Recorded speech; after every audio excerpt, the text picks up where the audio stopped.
नमस्कार दोस्तों, welcome to Byju's government exam prep. दोस्तों, आज हम लोग डेली करंट अफेयर में चर्चा करेंगे 27 दिसंबर 2020 के विभिन्न समाचार पत्रों में से, जो कि आपके आगामी परीक्षा के दृष्टिकोण से लाभदायक सिद्ध होगा। जिसमें हम लोग CHSL, SSC, CGL यानी combined graduate level, Delhi police, Bihar SI, UPSI, Rajasthan police, state services, इन सभी परीक्षाओं के लिए यह लाभदायक सिद्ध होगी। तो आइए एक एक करके चर्चा करते हैं। राष्ट्रीय मामलों में आज पहली खबर है, national Jal Jeevan mission launches innovation challenge for development of portable devices to check drinking water quality.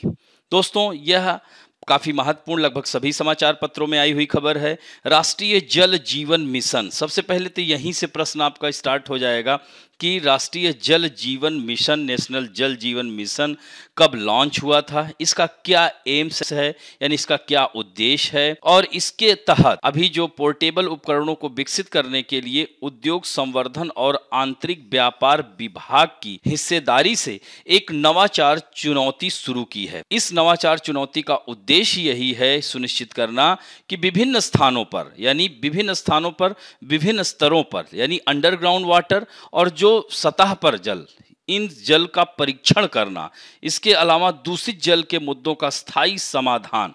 यानी बहुत सारे आप देख रहे हैं कि आप मेट्रो शहरों में जल पीने योग्य नहीं रह गया है, और भी ग्रामीण क्षेत्रों में भी यही स्थिति उत्पन्न हो रही है, क्योंकि हम लोगों ने इतना जो ये इंडस्ट्रियल एरिया में जो इकाइयाँ लगी हुई हैं, उसका जो वेस्ट है, केमिकल रासायनिक जो प्रदूषण है, वह हमारे अंडरग्राउंड वाटर और सतही जल दोनों को प्रदूषित कर रहा है। तो ऐसे में जांच के लिए इन उपकरणों को किया जा रहा है, जिसके तहत हम स्वच्छ जल पी सकें। और इस मिशन के तहत वर्ष 2024 तक हर घर में नल की व्यवस्था, यानी प्रत्येक, यानी कह सकते हैं कि 2019 तक 50% से कम, मतलब 50% तक अभी जल की समस्या, यानी ग्रामीण क्षेत्रों में 80% लोग नल से जल अभी नहीं पाते हैं। तो यही लक्ष्य रखा गया है कि 2024 तक सभी को हर घर में नल से जल की व्यवस्था उपलब्ध कराई जाए, जल जीवन मिशन के तहत। देख रहे हैं 13 वाटर क्वालिटी पैरामीटर अंडर जल जीवन मिशन। ये भी याद रखना, पूछ लेगा कि जल जीवन मिशन के तहत कितने पैरामीटर निर्धारित किए गए हैं, तो 13 हैं। अब जैसे pH वैल्यू कितनी होनी चाहिए, ये दिया गया है। टोटल डिजॉल्व सॉलिड्स 500 मिलीग्राम पर लीटर। इसमें देखिए यहाँ पर ये सारे बिंदु, क्लोराइड कितना होना चाहिए, ये सारी चीज, फ्लोराइड की मात्रा, नाइट्रेट, ये पूरा जो है, इन सब यानी 13 पैरामीटर निर्धारित किए गए हैं। वो भी किसके आधार पर, किस योजना के आधार पर, जल जीवन मिशन योजना के आधार पर। तो जल जीवन मिशन की घोषणा के बाद से, यानी 23 दिसंबर 2020 तक 2 करोड़ 90 लाख परिवारों को नल से जल का कनेक्शन प्रदान किया गया। इवन 1 लाख कह सकते हैं कनेक्शन रोज, 1 लाख लोगों को रोज जोड़ा जा रहा है इस नल से जल की आपूर्ति के द्वारा। दोस्तों, यह परियोजना अगस्त, यानी 15 अगस्त 2019 में 3.23 करोड़ से बढ़कर 6.13, यानी यह अगस्त 2019 में यह शुरू की गई थी परियोजना। अब यह बढ़कर, यानी 32% से अधिक, 32.3 भी दिया है कहीं कहीं किसी न्यूज़पेपर में, तो ध्यान रखेंगे 6.13 करोड़ हो गई है। इसके अतिरिक्त देश के 20 जिलों, 425 ब्लॉकों और 34,000 ग्राम पंचायतों और 64,000 गांव के हर घर में नल से जल का कनेक्शन उपलब्ध है। दोस्तों, आपको जैसा पता होना चाहिए, ग्रामीण क्षेत्रों में पेयजल की आपूर्ति भूजल, यानी अंडरग्राउंड वाटर से, और सतही जल से 20%, यानी भूजल अंडरग्राउंड वाटर से 80% एंड सतही जल के जो स्रोत है 20% है।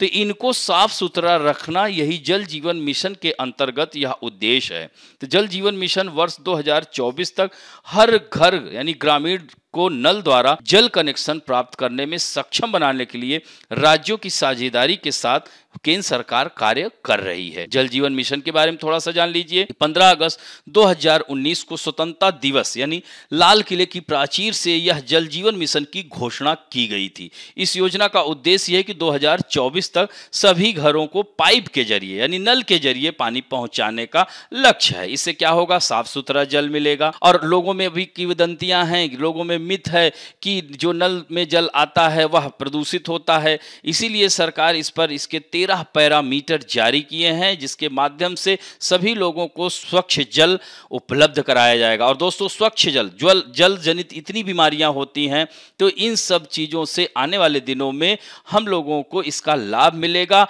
और इन जो जल जनित बीमारियां हैं उससे हम लोग निपट सकेंगे। और इस तरह से स्वच्छ जल प्रत्येक नागरिक को यह ध्यान रखेंगे दोस्तों। और इस योजना के तहत प्रति व्यक्ति 55 लीटर पेय जल पाइपलाइन के जरिए मुहैया कराया जाएगा। तो ये सारे पॉइंट हैं, इन्हें ध्यान रखेंगे दोस्तों। अब बढ़ते हैं new species of sun rose found in the Eastern Ghat. दोस्तों, देख रहे हैं कि एक जंगली जो सन रोज पाया गया है, ये फ्लावर देख रहे हैं ना, कितना सुंदर पुष्प दिख रहा है। तो ये कहाँ पाया गया है? पूर्वी घाट में पाया गया है।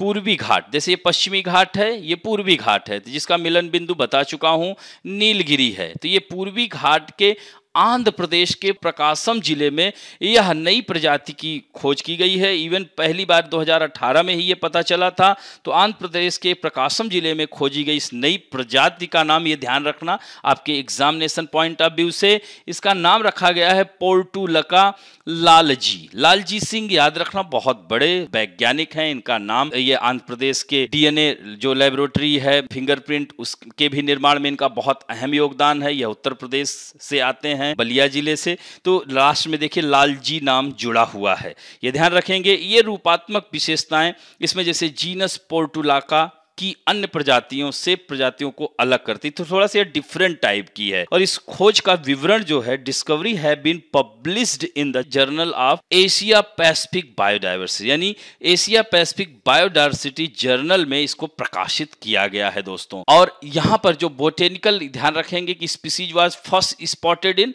अप्रैल, मैंने बताया ही था 2018 से फरवरी 2020 के प्रकाशम जिले में वानस्पतिक अन्वेषण किए गए थे, तब जाकर के इसका नाम रखा गया। तो यह तो रही खबर, ये इसका नाम ध्यान रखेंगे। और यह महत्वपूर्ण हो जाता है। देखिए, थोड़ा सा पूर्वी घाट के बारे में जान लीजिए। यह है पूर्वी घाट, यानी पूर्वी घाट के अंतर्गत कौन कौन से राज्य, यानी यहाँ पर आप देख सकते हैं दिखाया गया है। पश्चिम बंगाल से स्टार्ट हो जाता है, उड़ीसा, आंध्र प्रदेश, तमिलनाडु, यह सब राज्य पूर्वी घाट के अंतर्गत आते हैं। अगर इसी में पहाड़ियों की बात की जाए, जैसे आंध्र प्रदेश में नल्लामाला, ईरामाला, पालीकोंडा, वेलीकोंडा, यह आंध्र प्रदेश को स्पर्श करती हैं, यह पहाड़ियाँ पाई जाती हैं दोस्तों। और इस तरह से यहाँ नीचे तक शेवराय, जवादी, यहाँ पर तमिलनाडु में जो पहाड़ियाँ हैं इनका नाम भी मानचित्र में देखिएगा, अपने जो एटलस है तो उसमें आप देखोगे शेवराय, जवादी, ये कहाँ है? तमिलनाडु में है। पालनी हिल्स, ये सब जो है। और यहाँ इधर जो अगर बात की जाए, तो अगर इधर पश्चिमी घाट, पूर्वी घाट, तो यही नीलगिरी में आकर के मिल जाती हैं।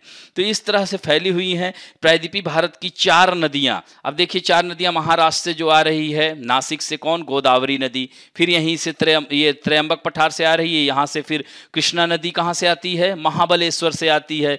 ये भी जाकर के आंध्र प्रदेश के समीप बंगाल की खाड़ी में गिर जाती है, यह आप देख सकते हैं। फिर यहीं पर आप देख रहे हैं छत्तीसगढ़ के सिहावा की पहाड़ी से निकलते हुए उड़ीसा होते हुए महानदी भी गिरती है। इसी तरह से कावेरी नदी कर्नाटक के कुर्ग यानी ब्रह्मगिरी की पहाड़ी से निकलती है और तमिलनाडु के समीप बंगाल की खाड़ी में गिर जाती है। तो यह सब बड़ी नदियां जो है, इस तरह से कह सकते हैं प्रायद्वीपीय भारत की प्रमुख नदियां इसी में बहती हैं। देखिए दिया हुआ है गोदावरी, महानदी, कृष्णा और कावेरी। महानदी का उद्गम कहाँ से होता है? सिहावा की पहाड़ी से।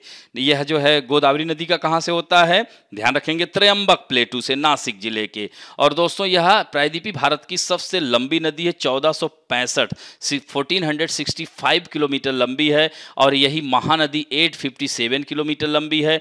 कृष्णा नदी 1400 किलोमीटर लंबी है। और यह जो है 801 या कहीं कहीं 800 किलोमीटर दिया रहता है। तो कावेरी जल विवाद भी आप देख सकते हैं, कर्नाटक, तमिलनाडु, केरल और पुदुचेरी, इन 4 राज्यों, लेकिन मुख्यतः क्या है? कर्नाटक और तमिलनाडु के बीच विवाद है। तो इस तरह से आप देख सकते हैं गोदावरी कृष्णा डेल्टा के बीच में एक कोलेरू झील है। इसे डेल्टाई लेक या लेगून लेक के नाम से भी जाना जाता है। पूर्वी घाट पर्वत श्रृंखला बंगाल की खाड़ी के समानांतर, ये देख रहे हैं पूरा बंगाल की खाड़ी गाड़ी है चलती है दक्कन का पठार। अब देखिए दक्कन का पठार ऊपर पड़ेगा महाराष्ट्र के पास, तो एक तरह से कह सकते हैं पश्चिमी घाट पूर्वी घाट के मध्य में दक्कन प्लेटू स्थित है, जो क्रिटेशियस काल में बताया था जो है ज्वालामुखी क्रिया के दौरान इसकी उत्पत्ति हुई थी। तो बीच स्थित है। यहाँ पर कोरोमंडल तट आप देख सकते हैं जो लौटते हुए मानसून से वर्षा होती है, उत्तरी सरकार तट, और ऊपर जो है उत्कल तट अवस्थित है। अब बढ़ते हैं नेक्स्ट जो बहुत ही अच्छा टॉपिक है, green energy will be use for man mission Gaganyaan, यानी मानव मिशन गगनयान। यह कब लॉन्च किया जाएगा? दिसंबर 2021 में, यही पूछ लिया जाएगा। तो दोस्तों हो सकता है कोरोना की वजह से और भी डिले हो सकता है। तो भारतीय अंतरिक्ष अनुसंधान संगठन ISRO, Indian space research organisation ने अपने मानव अंतरिक्ष मिशन गगनयान के लिए हरित ऊर्जा यानी ग्रीन एनर्जी बना रहा है। इसका जो इस्तेमाल किया जाएगा रॉकेट के हर स्टेप में, यानी हर चरण में इसका इस्तेमाल किया जाएगा। और इसकी जानकारी किसने दी है? ये कौन है? बहुत ही महान व्यक्तित्व हैं, याद रखिएगा। यह के शिवन है जो इसरो के प्रमुख हैं, और उन्होंने कहा कि इसरो ने अंतरिक्ष में इस्तेमाल की जाने वाली जो लिथियम आयन बैटरी बनाई है, इस तकनीक का बड़े पैमाने पर इलेक्ट्रिक वाहनों में भी किया जा रहा है प्रयोग। इसरो अपने मिशन के लिए पोलर सैटेलाइट लॉन्च व्हीकल, इसका फुल फॉर्म भी याद रखा करिए, कभी कभी वनडे एग्जाम में आ जाता है, PSLV का इस्तेमाल करता है, जो 4 चरणों वाला रॉकेट है। इसमें हर चरण में ईंधन का प्रयोग किया जाता है जो रॉकेट के ऊपर की ओर ले जाता है, ताकि सैटेलाइट को उसकी तय कक्षा में स्थापित किया जा सके। इसी तरह से GSLV भी याद रखना, जियो स्टेशनरी लॉन्च व्हीकल, यह 3 स्टेप का होता है। देयर आर 3 स्टेप्स, 3 चरणों वाला रॉकेट है। इसमें क्रायोजेनिक ईंधन का इस्तेमाल होता है। इस तरह से गगनयान प्रक्षेपण दिसंबर 2021 में किया जाना है। इस महीने की शुरुआत में इसरो ने संकेत किया था कि कोरोना महामारी के चलते गगनयान के प्रक्षेपण में करीब साल भर की देरी हो सकती है। तो यह 3-4 पॉइंट इसमें भी हैं, इन्हें ध्यान रखिएगा दोस्तों। अब बढ़ते हैं, government proposes to establish university of disability studies and rehabilitation science.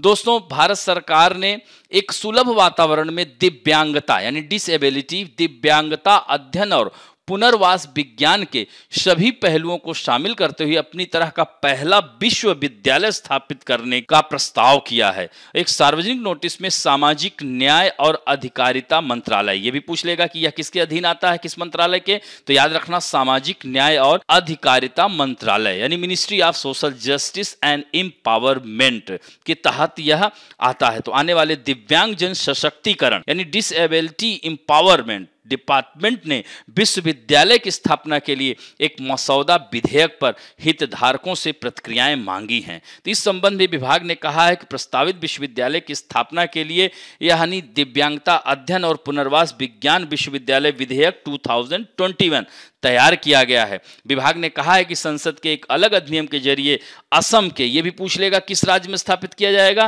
तो असम के कामरूप जिले में इस तरह का विश्वविद्यालय स्थापित करने का इरादा है संसद का या सरकार का। अब बढ़ते हैं अंतर्राष्ट्रीय मामलों में। आज अंतर्राष्ट्रीय मामलों में हम चर्चा करेंगे 60 Naga militant will inter main stream with cooperation in Indo Myanmar forces. दोस्तों यह देख सकते हैं कि म्यांमार यानी हमारे भारत की अगर स्थिति देखा जाए तो ये पूरा क्या है, म्यांमार है, यानी भारत के 4 राज्यों को स्पर्श करता है, अरुणाचल प्रदेश, नागालैंड, मणिपुर और मिजोरम। उत्तर से दक्षिण भी लगाने को आ जाता है क्रम से, ध्यान रखिएगा। तो पूर्वोत्तर के नगा विद्रोही संगठन NSCN-K के करीब 60 विद्रोही राष्ट्र की मुख्य धारा में शामिल होंगे।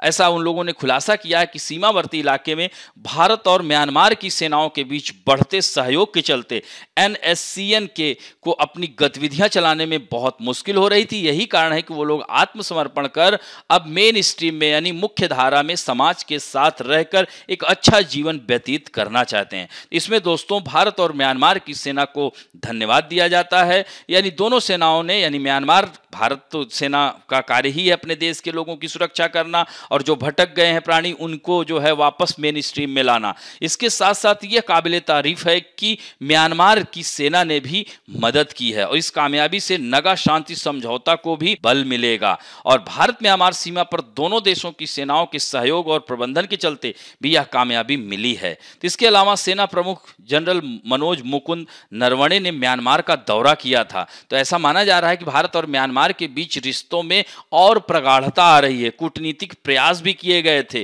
तो इस तरह से आप देख सकते हैं कि जनरल नरवणे के साथ विदेश सचिव हर्षवर्धन श्रृंगला ने भी म्यांमार का दौरा किया था, जिसमें भारत ने म्यांमार की नौसेना को हमलावर पनडुब्बी देने का भी फैसला किया है। इससे क्या होगा, दोनों देशों के बीच रक्षा संबंध और मजबूत होंगे और म्यांमार भारत का एक रणनीतिक यानी कह सकते हैं स्ट्रेटजिक नेबरहुड कंट्री है। इसके साथ भारत की 1643 किलोमीटर। अब देखिए कभी कभी आ जाता है दोस्तों कि सबसे अधिक सीमा किस देश को स्पर्श करती है, तो जैसे बांग्लादेश। तो इसके लिए याद रखना दोस्तों BACHAPAN,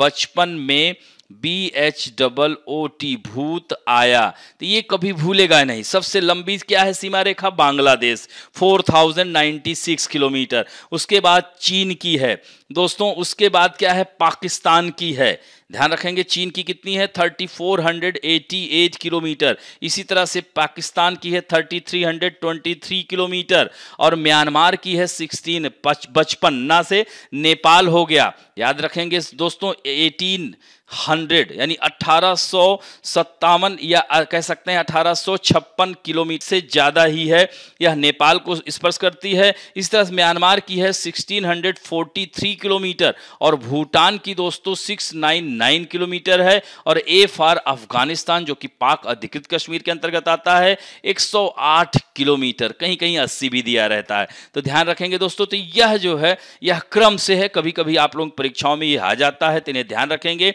और साथ साथ इसके दायरे में उग्रवाद प्रभावित नागालैंड और मणिपुर भी आते हैं। तो इस तरह से NSCN खापलांग ग्रुप दूसरे नगा विद्रोही संगठन अरसे से ग्रेटर नागालैंड की मांग करते रहे। इसके दायरे में नगा प्रभावित असम, मणिपुर, अरुणाचल प्रदेश भी आते हैं। तो भारत के 4 राज्यों की सीमाएं म्यांमार को स्पर्श करती हैं, जैसा कि मैंने बताया। आइए मानचित्र में थोड़ा देख लेते हैं, म्यांमार के बारे में जान लीजिए। इसकी कैपिटल है न्यापिटाओ दोस्तों। इसकी पहले रंगून हुआ करती थी, फिर उसके बाद पिनमाना हुई, अब न्यापिटाओ है और यहाँ के प्रेसिडेंट हैं विन मिंत हैं और यहाँ की करेंसी बर्मीज क्यात है। यह हिंदी में दिया गया है, यहाँ पर आप थोड़ा सा देख सकते हैं। यह बंगाल की खाड़ी को भी स्पर्श करता है। इसके उत्तर में देख रहे हैं चाइना है, के पश्चिम में इंडिया और बांग्लादेश की सीमा है और इधर पूरब में उत्तर पूर्व में चाइना हो गया, लाओस को भी स्पर्श करता है जिसकी कैपिटल वियंतियन है और ये देख रहे हैं ना थाईलैंड को भी स्पर्श करता है जिसकी राजधानी देख रहे हैं बैंकॉक है, जो कि चाओ फ्राया नदी के किनारे बसा है और लाओस की कैपिटल क्या है, वियंतियन है।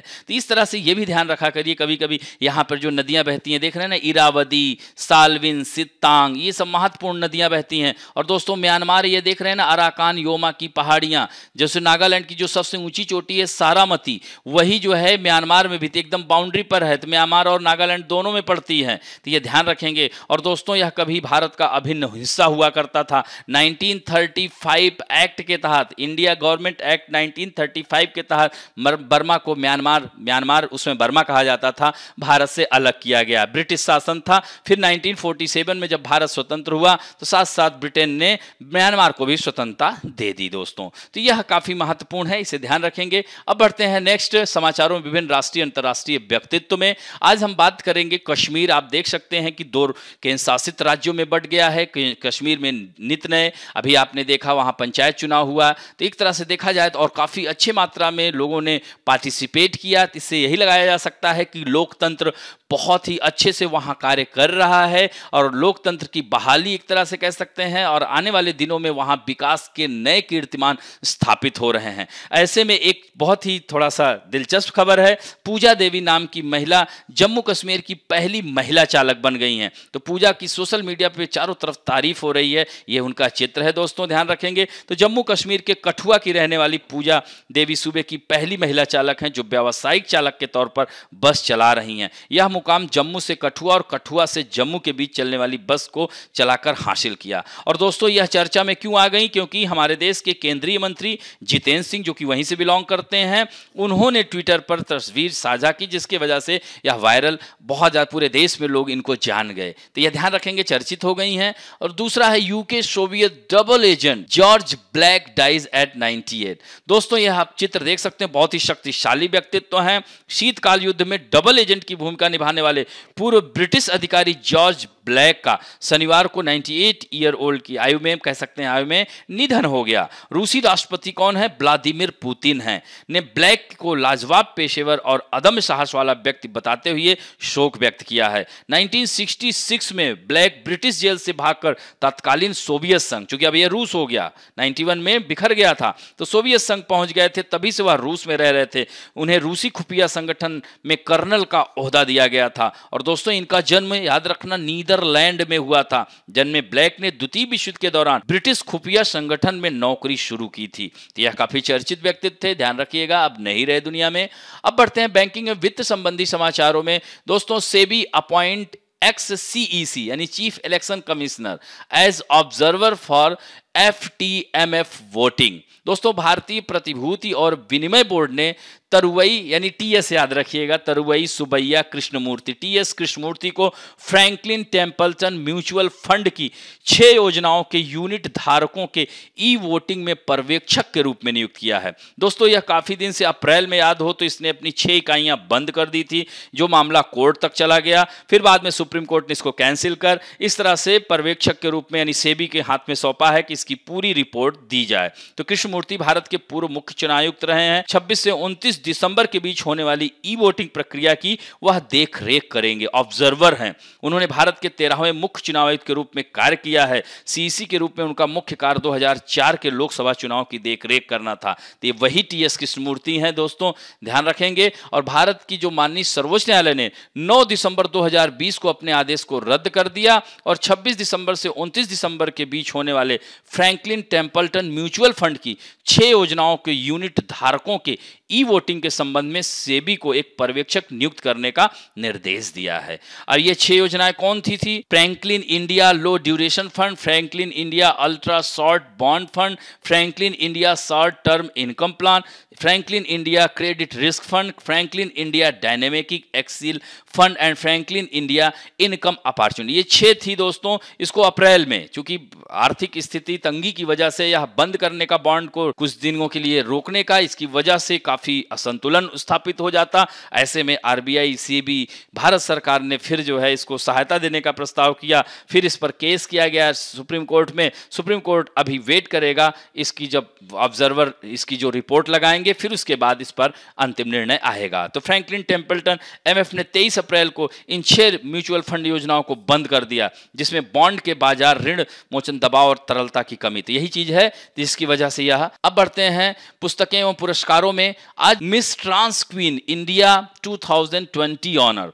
दोस्तों जैसा कि आप लोग देख सकते हैं, पिछले वर्ष ही ट्रांसजेंडर्स के लिए बहुत सारी व्यवस्थाएं, यानी उनके लिए भारत सरकार ने यानी समानता के अधिकार को, यानी आर्टिकल 14, आर्टिकल 16, आर्टिकल 14 क्या कहता है? विधियों की समक्षमता और विधियों के समान संरक्षण। तो अब ऐसे में क्या होगा? महिला, पुरुष, ट्रांसजेंडर सभी को समान अधिकार आवश्यक है कि नहीं? क्योंकि समाज में इनको काफी हेद इससे देखा जाता है, इनके ऊपर मनोवैज्ञानिक दबाव डाला जाता है। तो इस तरह से आर्टिकल 16 के तहत अवसर की समानता, यानी इनको अब नौकरियों में भी, जैसे बिहार सरकार ने देखिए मेल फीमेल ट्रांसजेंडर ऑप्शन देने लगी, इसी तरह से असम लोक सेवा आयोग ने, सबसे पहला लोक सेवा आयोग है जिसने ट्रांसजेंडरों के लिए एक अलग विकल्प रखा है दोस्तों, और फॉर्म भर भी रहे हैं लोग। तो इस तरह से आप देख सकते हैं कि इनके एम्पावरमेंट के लिए सरकार ने जो है बहुत ही अच्छा संशोधन करके इनको समाज में एक स्थापित करने के लिए बीड़ा उठाया है। तो ऐसे में दोस्तों शाइन सोनी को मिस ट्रांस क्वीन इंडिया 2020 के खिताब से सम्मानित किया गया है। दोस्तों शाइन का जन्म लड़के के रूप में हुआ था, उनकी मां को लगता था वे समलैंगिक है। इसके बाद उन्होंने फिजिकल ट्रांसफॉर्मेशन कराया और वे लड़की बनी। दोस्तों वे मानती हैं कि अधिकांश ट्रांस चाइल्ड को जिंदगी में इस तरह के हालातों का सामना करना पड़ता है। समाज जो है उनको एक हेद से देखता है, मजाक उड़ाता है।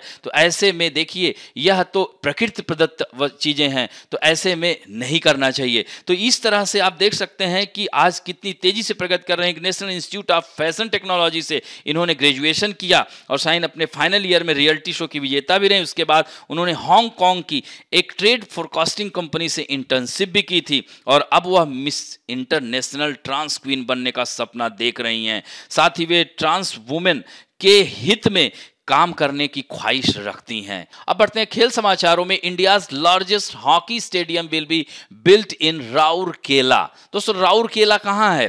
ध्यान रखेंगे ये राउरकेला उड़ीसा में है, सुंदरगढ़ जिले के अंतर्गत आता है। और आइए देखते हैं, उड़ीसा के मुख्यमंत्री नवीन पटनायक ने कहा कि भारत का सबसे बड़ा हॉकी स्टेडियम राउरकेला में बनकर तैयार होगा। यह स्टेडियम उड़ीसा की स्टील सिटी, देखिए ना, राउरकेला को स्टील सिटी कहते हैं। यहां पर 1955 में 1955 में राउरकेला यानी कह सकते हैं इसको स्टील प्लांट स्थापित किया गया था। किस देश की सहायता से? जर्मनी की सहायता से। तो इसको स्थापित किया गया था दोस्तों, उड़ीसा में स्थित है। और यह स्टेडियम करीब 15 एकड़ भूमि में बीजू पटनायक तकनीकी विश्वविद्यालय के परिसर में बनाया जाएगा। और दोस्तों एक और भी रुचिकर इंपॉर्टेंट बात है, ध्यान रखना, 2023 का हॉकी वर्ल्ड कप पुरुषों का यहीं पर होगा, राउरकेला और भुवनेश्वर के कलिंगा स्टेडियम में आयोजित होगा वर्ल्ड कप 2023। तो इस तरह से राउरकेला उड़ीसा के सुंदरगढ़ जिले में स्थित है, हॉकी प्रतियोगिताओं का केंद्र है। दिलीप टर्की का नाम सुना हो, सुनीता लाकरा जैसे दिग्गज खिलाड़ी यहां से आते हैं। यहां पर एक कह सकते हैं कि हॉकी का बहुत ज्यादा प्रचलन है। और इस तरह से 2023 में 13 जनवरी से 29 जनवरी के बीच आयोजित किया जाएगा और पहले राउरकेला स्टेडियम पूरा हो जाएगा उसके पहले। अब बात करते हैं स्पोर्ट मिनिस्ट्री अप्रूव विनेश, देख रहे हैं इनका चित्र है, विनेश फोगाट हैं।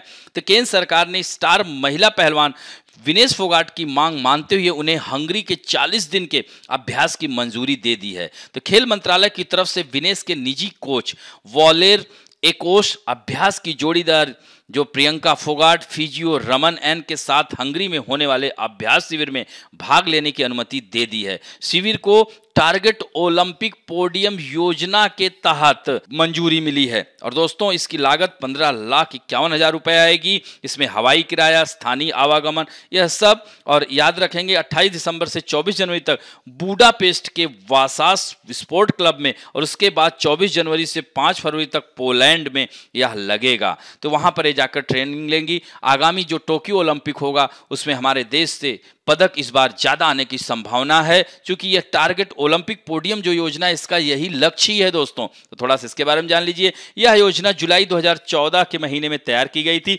इस योजना का उद्देश्य ये देश भर में पदक की संभावनाओं वाले व्यक्तियों की पहचान करना और उन्हें आगामी ओलंपिक और पैरालंपिक्स के लिए तैयार करना। तो यह भी पॉइंट ध्यान रखेंगे। अब बढ़ते हैं next, let us talk about some important fact में आज हम बात करेंगे भारतीय प्रमुख लौह इस्पात कारखाने, यानी Bharat major Indian iron steel plant. दोस्तों लौह इस्पात उद्योग के लिए देखिए लोहे, कच्चा लोहा, जहां पर कच्चा माल अधिक होगा वहीं पर यह स्थापित किए जाएंगे। तो देखिए भारत में देश का पहला लौह उद्योग कारखाना 1874 में कुल्टी, आसनसोल, बर्नपुर, यह ट्रायंगल था दोस्तों। तो कुल्टी में स्थापित किया गया था, लेकिन फंड के अभाव में यह कंपनी बंद हो गई। बाद में बंगाल सरकार ने इसका अधिग्रहण कर लिया था। इसके बाद इसका नाम बदलकर बराकर आयरन वर्क्स कर दिया गया। देश का पहला कारखाना 1907 में जमशेदजी टाटा द्वारा बिहार के साक्षी नामक स्थान पर स्थापित किया गया था। और दोस्तों अब यह जमशेदपुर बसा दिया है टाटा ने।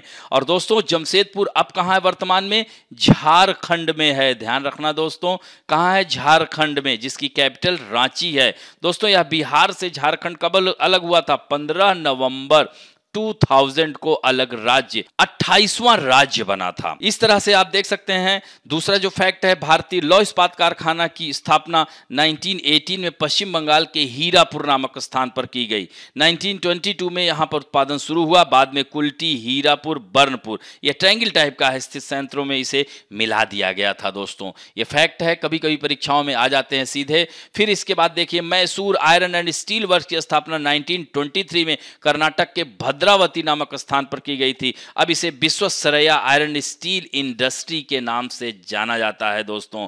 तो यह कहां है? कर्नाटक में। कुद्रेमुख से इसको लोहा मिल जाता है दोस्तों, यह ध्यान रखेंगे। स्टील कॉर्पोरेशन ऑफ बंगाल की स्थापना 1937 में बर्नपुर में की गई थी। 1953 में इसे भारतीय लौह इस्पात कंपनी में मिला दिया गया था। इसी तरह से भिलाई इस्पात संयंत्र की स्थापना 1955 में सोवियत संघ, ये कई बार आया हुआ है, ध्यान रखेंगे, दुर्ग जिले के भिलाई में की गई थी।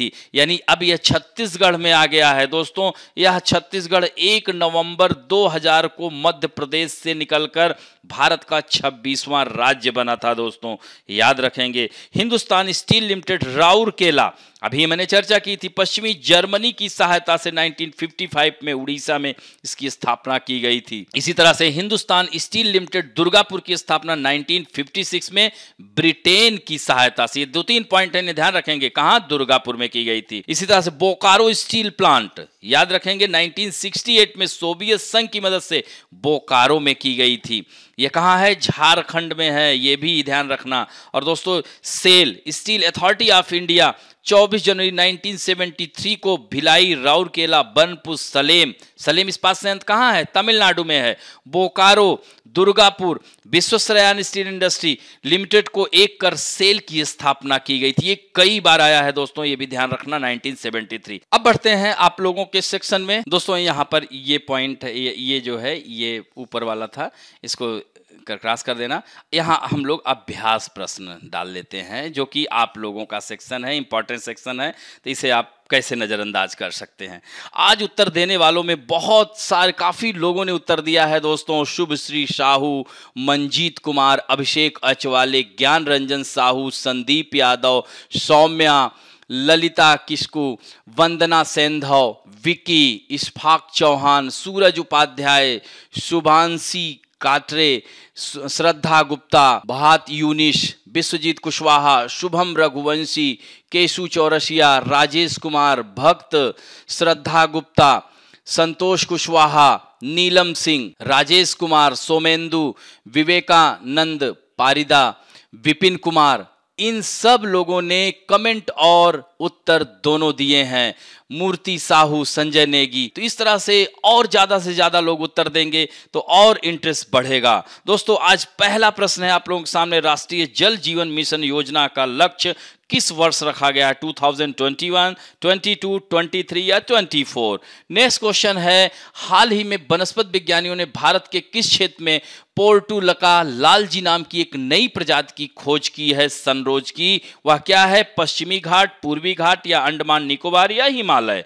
नेक्स्ट क्वेश्चन है, मिशन गगनयान का प्रक्षेपण कब किया जाएगा, जनवरी 2021, दिसंबर 2021 या जनवरी 2022 या जनवरी दिसंबर 2022, अगर कोरोना ने परेशान नहीं किया तो। नेक्स्ट है चौथा, दिव्यांगता अध्ययन और पुनर्वास विज्ञान विश्वविद्यालय विधेयक 2021 के तहत किस राज्य में विश्वविद्यालय स्थापित किया जाएगा, कहां, असम में, मेघालय में, पश्चिम बंगाल में या सिक्किम में। नेक्स्ट क्वेश्चन है, म्यांमार की मुद्रा का क्या नाम है, what is the name of Myanmar currency, yen, क्यात, dirham, lira. इस तरह से ये चारों मुद्राओं के नाम आपको पता होना चाहिए किस देश के हैं। नेक्स्ट है, शीत युद्ध काल में डबल एजेंट की भूमिका निभाने वाले पूर्व ब्रिटिश अधिकारी जॉर्ज ब्लैक का जन्म किस देश में हुआ था, in which country was the former British officer George Black who played the role of double agent in the Cold War era born। कहां पैदा हुए थे, ब्रिटेन में, नीदरलैंड में, रूस में या यूक्रेन में। दोस्तों नेक्स्ट है, मिस ट्रांस क्वीन 2020 का खिताब किसने जीता, मुकेश सोनी, राधिका सोनी या शाइन सोनी या इनमें से कोई नहीं। नेक्स्ट क्वेश्चन है, भारत का सबसे बड़ा हॉकी स्टेडियम किस राज्य में बनकर तैयार होगा, बिहार, उड़ीसा, छत्तीसगढ़ या पंजाब। नेक्स्ट क्वेश्चन है, भारतीय प्रतिभूति एवं विनिमय बोर्ड ने किसे फ्रैंकलिन टेम्पल्टन म्यूचुअल फंड की 6 योजनाओं के यूनिट धारकों के ई वोटिंग में पर्यवेक्षक के रूप में नियुक्त किया है, यानी who has been appointed by the SEBI as supervisor in the e voting of the unit holder of the 6 scheme of Franklin Templeton mutual fund, या ऑब्जर्वर भी कह सकते हैं। टी.एस. कृष्णमूर्ति, अशोक चावला, सुनील कुमार या अशोक लवासा। नेक्स्ट क्वेश्चन है दोस्तों, लास्ट क्वेश्चन, राउरकेला लौह इस्पात संयंत्र की स्थापना किस देश की सहायता से हुई थी, ब्रिटेन, रूस, जर्मनी, फ्रांस। 1955 में हुई थी और कहाँ है ये, उड़ीसा में है दोस्तों, और यहीं पर भारत का सबसे बड़ा हॉकी स्टेडियम भी बन रहा है। तो इस तरह से इन सब के उत्तर तुरंत देने का प्रयास करिएगा। आशा करता हूं कि आज का भी वीडियो आप लोगों को अच्छा लगेगा। अगर दोस्तों अच्छा लगे तो प्लीज लाइक, शेयर, सब्सक्राइब करना ना भूलें और अपने दोस्तों को भी जरूर बताएं। थैंक यू दोस्तों।